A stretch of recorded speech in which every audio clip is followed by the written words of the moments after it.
This overlooked little camera might be my favorite travel camera today, and it was built in 1985. Today we are talking about the Olympus XA4, because everyone's always raving about the original, the XA, which is fantastic, but in my opinion, this is the best of the bunch.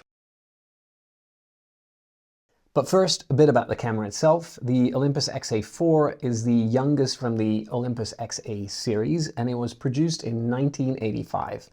Like many Olympus cameras, the XA4 was designed by famous camera designer Yoshihisa Maitani, who created some of the most iconic compact film cameras ever made. Unlike the other XAs with their 35mm lenses, the XA4 comes with a wider 28mm f3.5 macro lens, and it is sharp.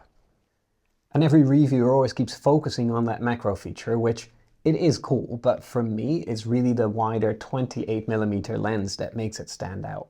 Because that focal length makes it a better travel camera and mini landscape camera for my tastes. The XA4 did come with a flash, which you could attach on the side like that, and then activate it using this flippy switch right there. You can pop on either the A11 flash or this much beefier, chunkier, heavier A16 flash. Honestly, the A11 is more than enough in most situations. These later XA cameras, the XA2, 3, and 4, are really very basic to operate because of their simpler zone focusing compared to the XA's rangefinder and due to the lack of aperture selection. To turn the camera on, you simply slide that front cover open, you set your focus distance here, and then you point and shoot after winding up the film, which I often forget. Besides focus, flash, and ISO settings, you can set the backlight compensation, which overexposes your shot by 1.5 stops, which you can do with this nifty little switch at the bottom there. The skill focusing is fast and accurate in most situations, focusing from 0.3 meters or 1 foot to infinity, and it resets back to 3 meters every time you turn the camera off. The XA4 came with this nifty little macro strap, which accurately measured the closest focusing distance. However, I cheaped out, so I bought one without that fancy strap. So instead, here's a picture of it that I found on the internet. Another interesting and clever little design quirk is that the self-timer switch doubles as a little tripod leg to stabilize the camera. It's very cute. That's it for core features of the XA4. Now let's talk about some of the things that I like about it. As with all cameras dreamt up by Yoshihisa Maitani, I just love the design and ergonomics of the XA4.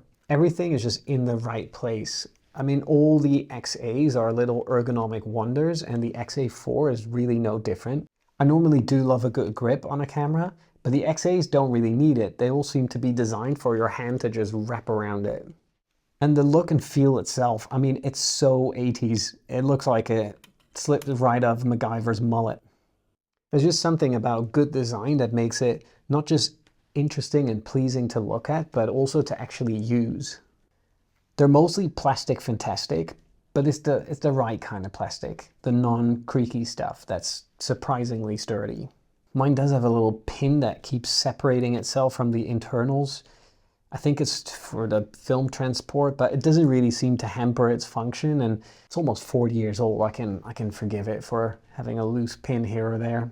Now, as much as I love the original XA, I actually prefer the simpler zone focusing on the XA2, 3, and 4. It's just a bit quicker and less fiddly to shoot with. Most importantly, the XA4 is capable of shooting amazing images if the photographer is having a good day. When your focus is set accurately, the images will be pin sharp with good contrast and the exposure will be spot on. So those are some of the things that I like about the XA4, but it's not all fine grain and perfect hues. If only the XA4 had a built-in flash, it would honestly be my perfect point-and-shoot camera. Bringing and attaching a flash really isn't that big of an ask, but of course I never do. There's also no little film window on the back or a little frame that you can put your film packaging in, which means that if you put it in a drawer and take it out some months later, you have no idea what film stock you were using. The feather shutter really is a bit annoying. If you so much as look at it, it'll fire a shot. I can't tell you how many times I've missed a shot because of this. That's why I now only wind up when I'm ready to take the next shot, but that of course makes me miss some of these shots. But that's it for dislikes. For me, the XA has some imperfections, yes, but it really is one of my all-time favorite cameras. The XA4 can be had for €100 or sometimes even less, but the more common price range seems to be around 160 to 280 plus. For me personally, I don't think I would pay more than €220, and for that amount it better be in amazing condition and it better come with that magic macro strap. Now finally, I'll score the XA4 on the G.A.S meter. That is my very own mathematically inaccurate camera rating system to help you decide whether you should add this camera to your already unnecessarily large camera collection ASAP. Well, I'm giving the XA4 a 9 out of 10, so yes, you should add this camera to your collection right now. Not just because it's a lovely camera for everyday use that can capture incredibly punchy images, but also because it's the odd one out in the XA series, where they, in my view, simplified the right things like the focusing system, whilst adding something that helps it truly stand out with the 28mm macro lens. So who's this camera ultimately for? I believe this 1985 point and shoot is still an amazing camera for travel photographers, even by today's digital standard. And to emphasize that point, here are some side-by-side comparisons between the XA4 shot on Ektar 100 and the Olympus EM1 Mark II. Alternative cameras to consider are the Fujifilm Tiara, for which I recently did a review. If you want to watch that, click up here. But also the Ricoh R1 and the GR1 and the mad expensive Minolta TC1.